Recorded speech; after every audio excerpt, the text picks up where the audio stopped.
자, 오늘 본문의 말씀 이제 요한복음 7장 계속 말씀 볼 터인데 오늘은 성령에 대한 그런 말씀입니다. 우리가 조금 더 14장 이후로 가면 성령에 대한 말씀 다시 한번 보혜사라는 그런 말씀으로 성령에 대한 말씀을 요한복음 14장 이후로 계속해서 말씀을 주시지만 오늘 본문에도 성령에 대한 말씀이 있고 그런데 오늘 또 예수님께서 마치 성경에서 부연 설명하시듯이 가로까지 쳐가면서 아직 예수께서 아직 영광을 받지 않으셨기 때문에 성령이 아직 그들과 함께 계시지 않다 하는 그런 말씀.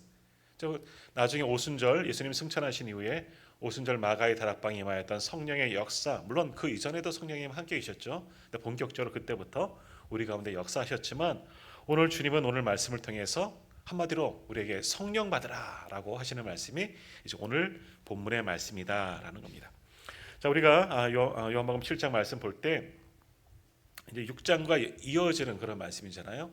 6장에서 오병이어 이후에 사람들은 예수님을 따르고 그리고 예수님을 왕으로 삼으려고 했고 세상적인 유익을 찾아서 예수님을 그렇게 높인 거였죠.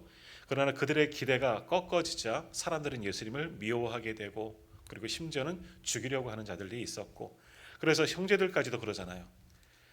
이 명절이 있을 때 왜 초막절이잖아요. 초막절 명절에 왜 올라가지 않느냐? 올라가서 사람들에게 당신을 아뢰어라. 그러니까 예수님을 어릴 때부터 같이 자라났던 예수님의 동생들조차도 예수님을 인정하지 않았었다 하는 그런 이야기가 되는 거죠. 그런데 예수님이 가지 않겠다. 아직 내 때가 이르지 않았기 때문에 은밀한 중에 이제 초막절에 가서 조용히 계시다가 명절 끝날 때쯤부터 이제 말씀을 이제 전하기 시작한 겁니다. 하나님의 말씀을 전하는데 지난주도 말씀을 보았지만 그 말씀이 유대인들의 듣기 좋은 말씀은 아니죠. 또 알지 못하는 이해할 수 없는 말씀들이니까 내가 나를 보내신 이의 뜻, 하나님 아버지의 뜻, 생명을 살리는 하나님의 뜻 이런 것들을 이야기하고 나를 먹는 자마다 예수를 믿는 자마다 구원을 받는다 이런 이야기하는데 믿으려고 하지 아니하고 심지어는 유대 종교 지도자들은 예수님을 죽이려고 하는 그런 계획까지 품게 되었다 하는 겁니다. 자, 이런 상황 속에서도 오늘 이제 말씀을 읽을 때 어떻습니까? 사람들은 예수님을 이제는 미워하는 이들이 굉장히 많았어요. 물론 예수님의 말씀을 듣고 믿는 이도 그리스도가 와도 이 사람보다 예수님보다 더 많은 이적을 행할 수 있었겠느냐? 예수님을 믿는 사람도 있어요. 반절은 믿고 반절은 그렇게 안 믿는 사람들 가운데 예수님이 이제 명절 마지막쯤에 마지막 끝날 때 오늘 본문의 말씀이죠. 어떻게 하셨느냐? 다시 한번 37절 한번 보시면은요. 명절 끝날 곧 큰 날에 예수께서 서서 외쳐 이르시되라고 말씀합니다. 사람들이 다 듣도록 아주 큰 소리로 외쳐 이르셨다 하는 거죠. 이렇게 지금은 이제 대선 기간이 이제 되어져서 보니까 이제 어제 오늘 이제 선거 운동들을 많이 하시더라고요. 그래서 오늘 아침에도 우리 아이 학교 데려다 주다 보니까 저기 교일동인가요? 사무소일 그쪽 앞에 강릉 원주대 가는 길에 빨간 옷 입으신 분들이 아주 많이 나서 막 열심히 흔들고 있더라고요. 그래서 누가 오셨나 했더니 지지하는 분들, 뭐 그분들이 하는 그런 선거위원들이 나가서 열심히 손 흔들고 인사하고 뭐 난리가 났더라고요. 거기만 그러겠습니까? 뭐 많은 곳에 지금도 아마 전 장로님 우리 강릉 정치 1번지잖아요. 거기 많은 분들이 와서 또 선거 유세를 또 할 터인데 그런 분도 봤어요. 이제 파란색 옷을 입으신 여자분 셋이 이렇게 쭉 가면서 두 분은 그냥 막 가시는데 한 분은 계속해서 손을 들고 가더라고요. 그분들은 사실 뭐 지지해서 그 옷을 입었을 수도 있겠지만 제가 봤을 때는 이때 아르바이트 하시는 분들도 사실은 꽤 많이 있잖아요. 거기가 아르바이트비가 좀 괜찮다 그러더라고요. 저는 안 해봤지만. 그래서 그렇게 받아서 어느 정도 고용된 분이신데 정말 열심히 이렇게 흔드는 거 보게 됩니다. 근데 사실은요. 파란 옷을 입든 빨간 옷을 입든 뭐 주황색 옷을 입든 뭐 여러 가지 당에 따라서 후보에 따라서 선거 운동을 할 터이지만 모든 사람들이 다 나를 지지하는 사람들이냐? 그렇지는 않습니다. 그래도 지지하든지 안 지지하든지 나를 알리기 위해서 웃으면서 그렇게 하는 사람들 정말 대단한 사람이라고 봅니다. 모르는 사람들 앞에 가서 고개 꾸벅꾸벅 인사하고 악수하고 손 흔들고 그들이 받은 그 후보들은 그러겠죠. 그들이 하는 하소연 또는 욕도 다 웃는 얼굴로 다 받는 것 사실은 참 쉽지는 않을 것 같습니다. 뭐 저는 그런 일을 해보지는 않았지만 좋아하는 사람들 앞에 가서 그렇게 유세하고 인정받고 박수 받는 것은 얼마든지 할 수 있겠지만 나를 싫어하는 사람들이 있잖아요. 그런데 굳이 그런 데까지 가서 해야 되잖아요. 한 표라도 더 받으려면, 그리고 그들의 마음을 좀 변화시키려면 오히려 그런 데 가서 찾아가서 인사하고 더 환한 얼굴로 욕을 하고 결혼도 한번 맞아가면서 그렇게라도 해야지 또 한 표라도 얻을 수 있기 때문에 그렇게 하는데, 자, 그러한 일이 참 쉽지는 않을 것 같다. 뭐 속에서 막 우라가 막 소리를 울고 그러는 사람들도 있을지는 않을까 생각합니다. 자, 오늘 예수님 오늘 말씀을 딱 읽는데 그냥 그 생각이 나는 거예요. 명절 끝날 그 큰 날에 예수께서 서서 외쳐 이르셨죠. 사람들은 반절이나 될까는 모르겠지만 예수님을 좋아하고 또 수많은 상당수의 사람들은 예수님을 싫어하고 심지어는 죽이려고 마음먹은 사람들 앞에서 큰 소리로 공개적으로, 처음에는 그러셨잖아요. 7장 시작할 때는 은밀한 중에 가셨다 그랬잖아요. 근데 이제는 공개적으로 활동하시며 사람들이 다 듣도록 큰 소리로 외쳐 이르셨잖아요. 누구든지 목마르거든 내게로 와서 마시라. 실제로 물을 나눠준 것도 아니시면서 막 이러는 게 한편으로는 얼마나 예수님도 그런 담대함이, 그러니까 예수님이시니까 또 하셨겠지만 또 어떤 마음이셨을까. 뭐 다 존경하는 박수 치면서 주님이시다 그런 사람들이 있는 반면 저 사람은 왜 또 나와서 저래? 싫어하는 사람들이 있는 사람들이 있을 거예요. 그 앞에서 하시기가 어떠셨을까 하는 그런 생각을 해보게 됩니다. 여튼 사람들이 듣든지 아니 듣든지 주님은 그들에게 외칩니다. 왜? 너무나 귀한 말씀이기 때문에, 꼭 필요한 것이기 때문에, 자신을 위해서가 아니라 우리를 위해서 사람들 앞에 서서 정말 말씀하시는 거예요. 뭐라고 말씀하십니까? 누구든지 목마르거든 내게로 와서 마시라. 나를 믿는 자는 성경의 이름과 같이 이 배에서 생수의 강이 흘러나오리라 라고 말씀하십니다. 자, 이 말씀을 듣는 자들 무슨 말인지 모를 거예요. 의미가 무슨 얘기를 하는 건지. 지금까지도 예수님이 말씀하신 하나님의 뜻, 생명을 주러 왔노라, 뭐 이와 나를 먹는 자는 뭐 살겠다, 이런 말씀들, 그것도 이해하기가 어려웠는데 목마르거든 내게로 와서 마시라. 당시 이스라엘 사람들은요 척박한 곳이기 때문에 물이 굉장히 중요한 지역이죠. 근데 내게로 와서 마시라는 거죠. 뭐 물이라도 갖고 왔으면 모르겠지만 아무것도 없는데 뭘 마시라는 걸까. 그리고 나를 믿는 자는 성경의 이름과 같이 그 배에서 생수의 강이, 내 속에서 생수의 강이 흘러나오리라, 이런 말씀하시는데 도저히 들을 수가 없다는 거죠. 그래서 우리가 다음 주 말씀 이후의 말씀들 보겠지만 어떤 사람들은 이 사람은 참 선지자다, 또 어떤 사람은 이게 뭐냐, 어찌 그 그리스도가 갈릴리에서 나사렛에서 나올 수 있느냐, 또 반반 나누어져서 웅성웅성되는 그런 소리를 듣지만 주님은 그것과는 상관없이 우리에게 말씀하시는 거예요. 들을 게 있는 자들은 듣는 거죠. 그 속에서 생수의 강이 흘러 넘치리라 말씀합니다. 자, 오늘 말씀의 제목도 바로 여기서 나왔는데 생수의 강이 흘러나오리라 하는 그런 말씀. 자, 생수의 강이 뭐겠습니까? 주님이 지금 말씀하시는 생수의 강이 뭐겠습니까? 바로 성령님입니다. 성령님. 그래서 오늘 예배전 찬양을 다 성령님에 관한 찬양들을 주로 많이 했죠. 생수의 강이 내게서 흐르네. 성령님 인정합니다. 뭐 다 예배에 관한, 성령에 관한 그런 찬양을 일부러 많이 골랐습니다. 주님을 믿는 자, 주님 앞에 나아가는 자, 주님을 영접하는 자는 그 속에서 생수의 강이 흘러넘친다. 다시라면 성령의 충만함이 솟아나오게 될 것이다 라고 말씀하시는 겁니다. 그러니까 예수님을 믿는 자들은 그 속에 성령님이 거하시고, 성령 안에 거하는 자는 그 속에 정말 생수의 강, 은혜의 강, 기쁨의 강이 솟아서 넘쳐 흐르게 된다라는 거지요. 마찬가지입니다. 오늘 우리 안에 예수님을 사랑하는 마음으로 또 믿음으로 충만하게 채워지고 성령님이 우리 안에 거하시면 오늘 우리가 부르는 찬양처럼 성령님 인정합니다. 환영합니다. 지금 내 안에 오시옵소서. 나 성령님을 내 안으로 영접하여 드리면 오늘 우리 속에서도 성령이 주시는 그런 기쁨과 은혜가 충만하게 넘쳐나게 될 줄로 믿습니다. 그러면 나타나게 됩니다. 성령 충만하면 우리 얼굴은 속일 수 없잖아요. 내 안에 성령이 주시는 기쁨이 충만하게 되면 우리 얼굴도 아주 성령이 주시는 환한 얼굴로 그렇게 바뀌게 됩니다. 옆에 계신 분들 보십시오. 환하지 않습니까? 네. 째려보시죠. 네. 성령 충만하면 그렇게 되는 거죠. 자, 근데 오늘 말씀 한번 자세히 다시 한번 보겠습니다. 나를 믿는 자는 성경의 이름과 같이 그 배에서, 무슨 배예요? 내 배죠. 내 배에서 생수의 성령이 내 속에서 성령이 강이 넘친다 말씀하는데, 자, 예수님도 이 배에 대한 이야기 조금 했지만 사람의 배는 무엇을 이야기하는 걸까? 별로 좋은 의미로 사용되어지지는 않습니다. 내 배만 채우는 자들 뭐예요? 욕망이 가득한 자들, 탐욕이 가득한 자를 가리켜서 자기 배만 채우는 자들이다라고 그렇게 이야기하지 않습니까? 그러니까 인간의 배, 우리 사람의 배는요, 사실은 좋은 의미로 사용되지 않습니다. 인간의 욕망, 자기 욕망, 탐욕 이런 것들을 사용하죠. 그래서 우리 몸에서도요, 뭐 저를 두고 하는 얘기도 있겠지만 만병의 원인이 뭐겠습니까? 이 배예요. 뱃속에 막 기름 덩어리만 가득 차니까 군살만 채워지고, 군살도 제일 많이, 살도 잘 안 빠져요. 그리고 기름도 가득 끼는 것이 내 배거든요. 이 배, 욕망의 상징이라는 겁니다. 배만 채우기 때문에 그러는 거죠. 그래서 우리 인간의 뱃속으로 들어간 것 또한 다른 사람과 나눌 수 없어요.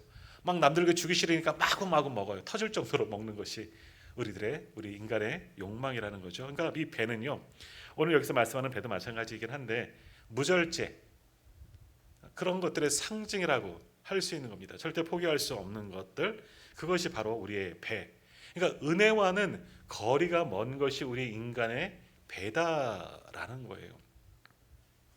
자, 또 배는 뭔가? 배는 힘의 원천이라 할 수 있습니다. 우리 성경에서 전쟁할 때도 마찬가지이고, 또 우리가 일할 때도 마찬가지이죠. 허기지면 일할 수가 없습니다. 지금은 많이들 그렇게 안 하시는데, 그래서 막 힘든 일들 하시는 분들, 지금 이제 농번기가 돼서 이제 막 모내기 하고 그러는데 옛날처럼 허리 숙여서 막 못 심지는 않잖아요. 기계가 휙 쓸고 지나가는데, 여튼 이렇게 일하시는 분들 보면 삼시세끼 드시는 게 아니죠. 중간에 참을, 오전참, 오후참 이렇게 다 드시잖아요. 그러니까 일하시는 분들은 일을 많이 하려면 배가 얇아서는 할 수가 없기 때문에 배를 채워야 하는 거예요. 그래서 무언가로 먹을 것으로 또 채워야 하는 거죠. 그래야 힘을 쓸 수가 있는 거죠. 그러니까 배는 결국 내 욕망이고 내 탐욕이고 내 욕심을 상징하는 것이고, 또 조금 좋은 의미로 생각하면 내 힘을 낼 수 있는 힘의 근원이 되는 것이 우리 사람의 배일 수 있다라는 겁니다. 자, 그런데 그게 중요한 것이 아니라 이런 배에 우리 속이라고 표현할 수 있는데, 이 속에 무엇이 있어야 하느냐? 성령으로 충만하게 채워지면 그 속에 성령에는 생수의 강이 흘러 넘치게 된다는 거죠. 은혜가 넘치고 기쁨이 넘치고 평강이 넘치게 되는 겁니다. 성령이 우리 안에 거하시면 더 이상 우리 속에서 더러운 것들이 나오지 않아요. 욕망이 나오지 않고 탐욕이 나오지 아니하고 다른 더러운 것들이 나오지 않고, 이제는 주님의 은혜가 주님의 우리 속에서 뿜어져 나오게 된다는 거죠. 그러니까 주님께서 사람들에게 말씀하는 겁니다. 너희 배만 채우지 말고 이제 너희 속을 무엇으로 채우라? 성령으로 채우라. 성령으로 채우라 말씀하는 겁니다. 물론 성령은 오순절 성령 사건 이후로 충만하게 임하긴 하지만 성령은 이미 임재하셨습니다. 태초부터 계셨고 구약 시대도 성령의 역사가 분명히 있습니다. 여튼 사람들에게 이야기하는 거죠. 그들이 듣든지 듣지 않든지 인간의 욕심대로 살지 말라는 거예요. 탐욕을 위해서 살지 말라는 거죠. 이 땅에서 악착까지 얻으려고, 지금 요한복음 6장과 연결되어지는 말씀이잖아요. 예수님을 왜 쫓아다녔다고요? 오병이어를 경험하고 예수님으로부터 나오는 어떤 그 은혜의 거리들, 내 배를 채워줄 만한 것들을 찾아서 예수님을 쫓아다녔던 사람들이라는 거죠.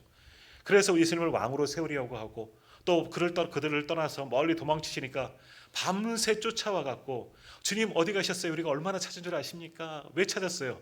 내 배 채우려고, 내 욕망 채우려고 주님을 찾았다는 거죠. 그런 사람들에게 이제 말씀하는 겁니다. 썩어 없어질 양식을 찾지 마라. 그런 것들로 헛된 일에 힘쓰지 말라는 거죠. 너희 욕망의 덩어리, 이 배만 채우려고 하지 말라는 거죠. 그런 거 채우지 말고 생수의 강이신 성령으로 너희 속을, 너희 중심을 가득히 채워라. 성령을 통해서 영원한 진리의 생명을 얻게 될 것이다. 평강과 은혜를 얻게 될 것이다. 그 성령으로 충만하게 채워라 라고 말씀하십니다. 성령으로 충만하게 채우라 라고 말씀합니다. 자, 그렇게 예수님께서 많은 사람들 무리 가운데 다 듣도록 서서 이렇게 큰 소리로 외쳤다 하는 거죠. 자, 그러면서 그 다음 말씀 이어지는 39절 말씀 보시면 뭐라고 얘기합니까? 요한복음 7장 39절 한번 읽어볼까요? 요한복음 7장 39절입니다. 이는 그를 믿는 자들이 받을 성령을 가리켜 말씀하시는 것이라. 예수께서 아직 영광을 받지 아니하셨으므로 성령이 아직 그들에게 계시지 아니하시더라. 아멘. 성령이 각 십년 가운데 임재하지 않으셨다 하는 그런 말씀이 되는 것이고요.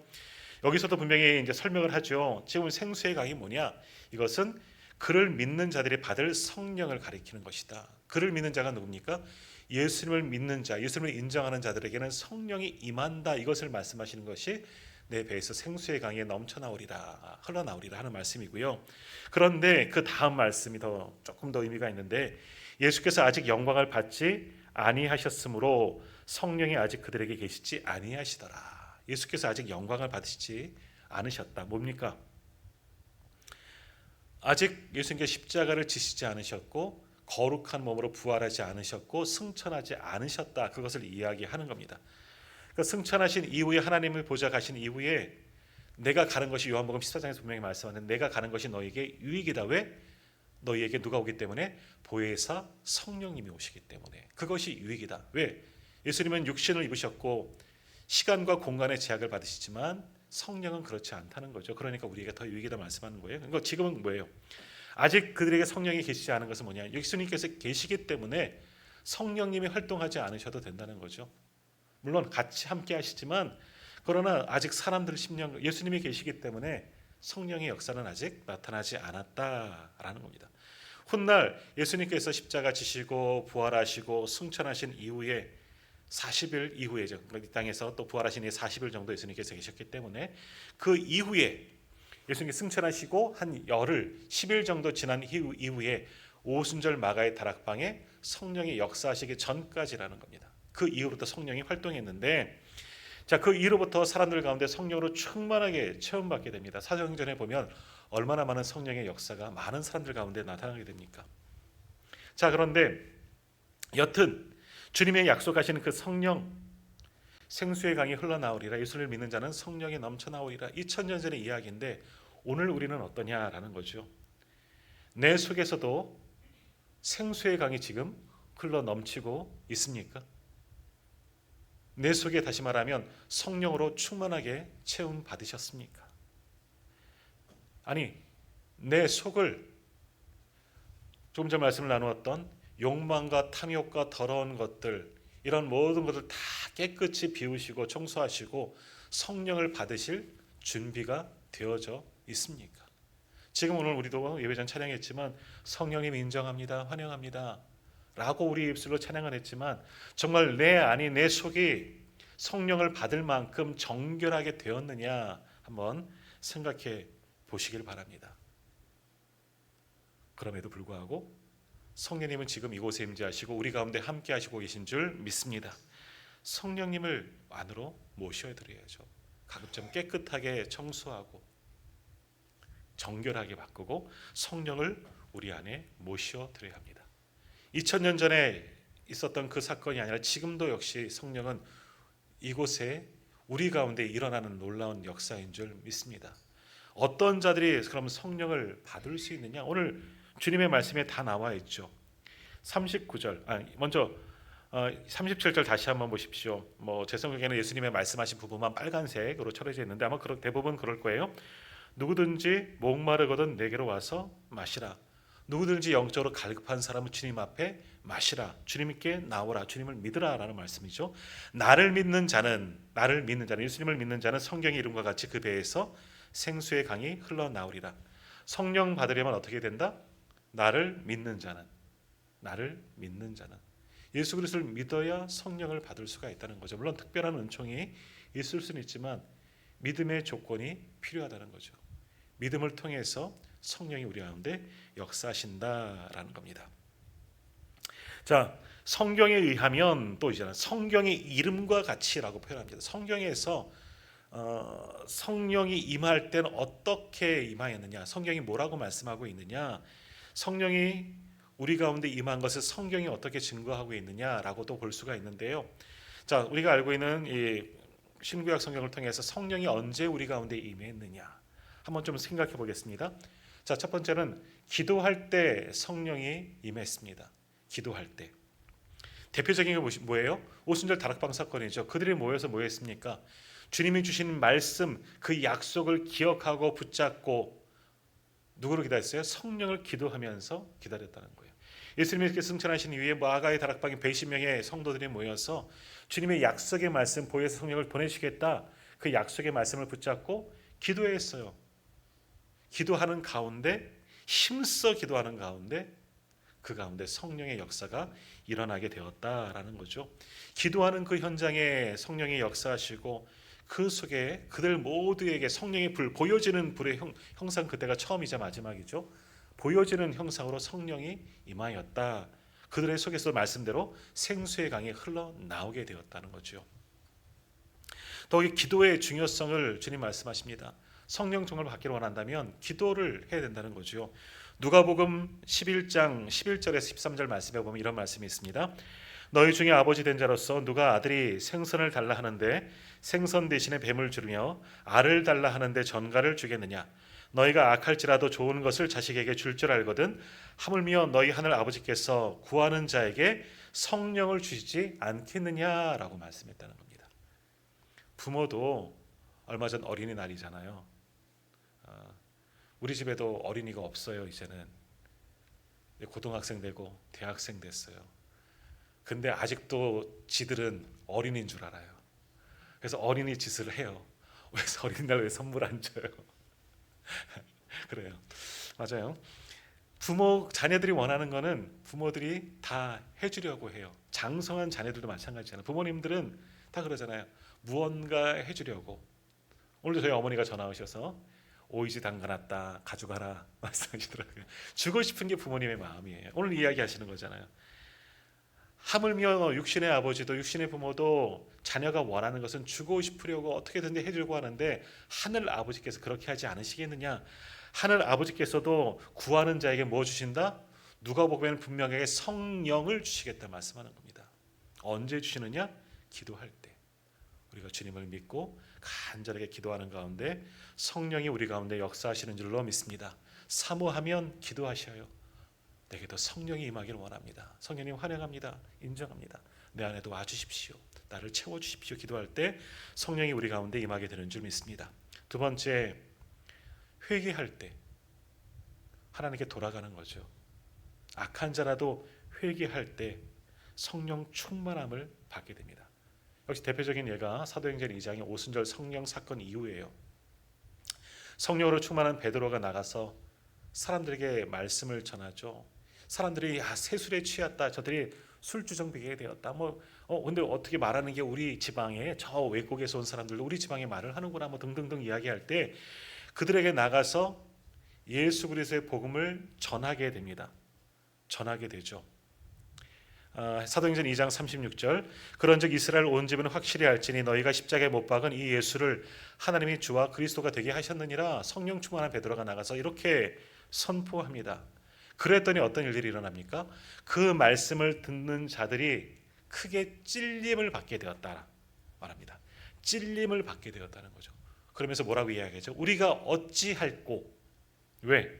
하나님의 말씀을 들으니 회개의 영이 들어오게 됩니다. 하나님의 말씀을 들으니 회개의 영이 들어오면 내 죄가 보여지게 되죠. 내 죄가 보여지니 어떻게 됩니까? 큰일 났죠. 하나님의 심판 앞에 피할 길이 없으니. 그러니 뭐라고 해요? 우리가 어찌할꼬? 우리가 심판을 받게 되었으니 하나님의 심판을 받게 되어서 우리가 어찌할꼬? 찔린 말씀을 듣고 회개를 하니. 그래서 베드로가 그때 뭐라고 얘기했느냐? 사도행전 2장 38절에서 말씀합니다.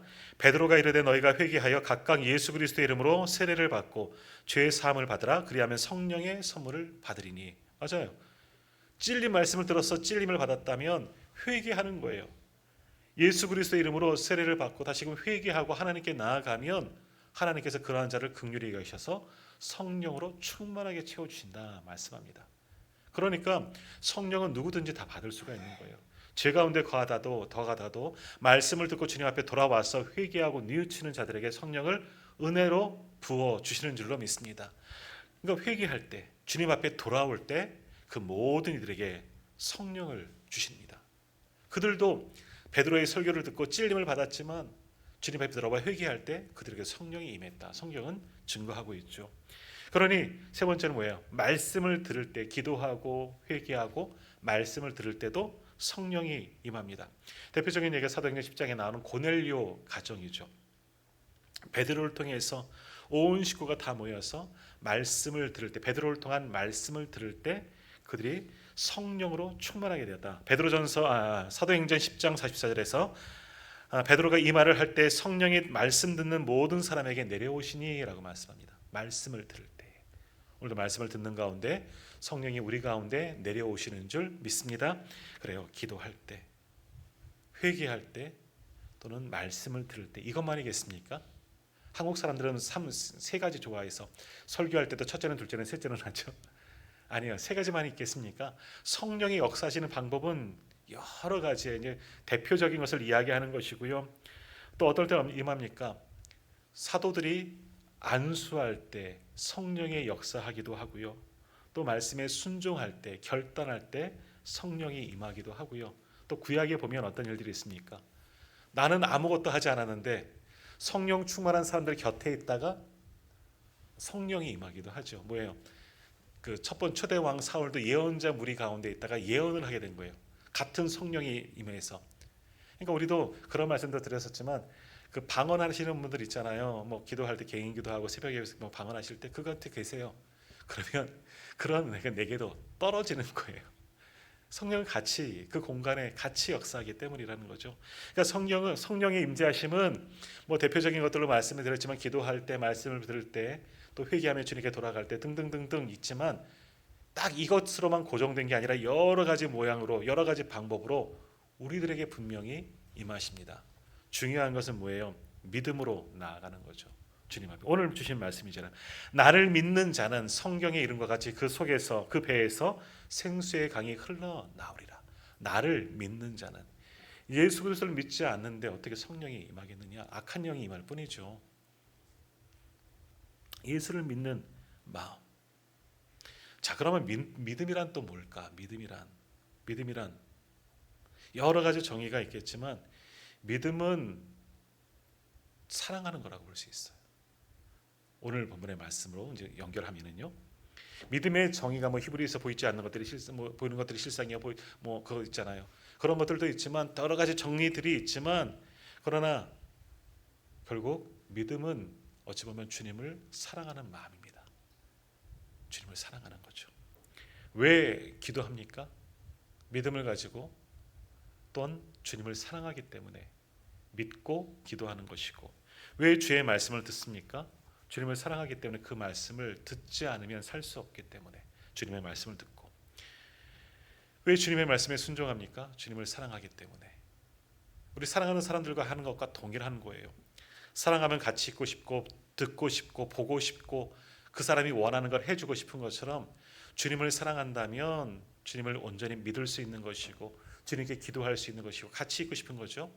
그 뜻에 따를 수 있는 것이고 사랑이죠. 사랑. 어찌 보면 믿음은 사랑이라는 거죠. 근데 우리가 가지고 있는 사랑은 우리의 것이 아니라 주님이 주신 거죠. 먼저 받은 사랑입니다. 우리를 사랑하신 주님의 사랑 가운데 거하면 우리도 주님을 사랑하게 되고 그 사랑 속에 믿음이 싹트게 되고 그 믿음으로 오늘 주신 말씀과 같이 우리 속에 성령으로 충만하게 체험받게 될 수 있다라는 겁니다. 그러니까 정말 주님을 사랑해야 하는 것이고 또 주님을 믿어야 하는 것이죠. 주님을 온전히 사랑하면 주님을 온전히 믿을 수 있고 그러면 성경의 이름같이 그 배에서 생수의 강이 성령이 충만하게 넘쳐 나오게 됩니다. 오늘 주님은 그것을 말씀합니다. 이 말씀을 선포하시는데 다음 주 이제 반응을 한번 보겠지만 이 말씀을 사람들은 어떻게 받아들였을까? 당시 유대인들이 이 말씀을 어떻게 들었을까? 무슨 소리일까? 생수의 강은 뭐고 그 배에서 무슨 물이 흘러나와? 그런 말을 아마 했을 것 같아요. 그들은 주님을 사랑하지 않기 때문에 주님을 알지요. 그 주님도 따랐습니다. 왜 따랐을까? 사랑해서? 믿어서? 아니죠. 자기의 유익을 위해서 내 배를 채우고자 따랐기 때문에 이제는 주님의 말씀 사랑도 없고 믿음도 없기 때문에 온전히 듣지 못하는 불쌍한 자들이 될 수밖에 없었다는 거죠. 그러나 이들은 그 가운데 믿는 이들은 있어요. 그들은 주님을 사랑하는 것이고 믿는 자들이거죠. 그들의 시선은 주님께 고정되었다 하는 겁니다. 그러니까 주님을 바라보는 거죠. 주님을 바라보면서 무엇인가 듣고자 하고 무엇인가 얻고자 하고 그렇기 때문에 믿는 것이고 그렇기 때문에 그들에게는 생수의 강 바로 성령이 충만하게 임재할 수가 있는 겁니다. 자, 오늘 예배하는 저와 우리 성도님들도 정말 주님을 사랑하시길 바랍니다. 주님을 믿으시기를 바랍니다. 그럴 때 정말 주님을 통하여 성령이 우리 가운데 역사하시는 줄로 믿습니다. 내 안에 성령으로 충만하다면 내가 주님을 믿고 주님을 사랑한다는 그런 증거가 될 수가 있는 거죠. 오늘 우리 안에 정말 성령으로 충만하게 채워졌으면 좋겠습니다. 그러기 위해서 더욱더 주신 말씀 붙잡고 주님을 온전히 믿고 주님을 사랑하고 그 사랑 가운데 거할 수 있는, 그래서 우리 속에서 다른 더러운 것들이 나오는 것이 아니라 성령을 통해서 생수의 강이 흘러나오는 저와 우리 모든 성도님들 다 되시기를 주님의 이름으로 축원합니다. 기도하겠습니다.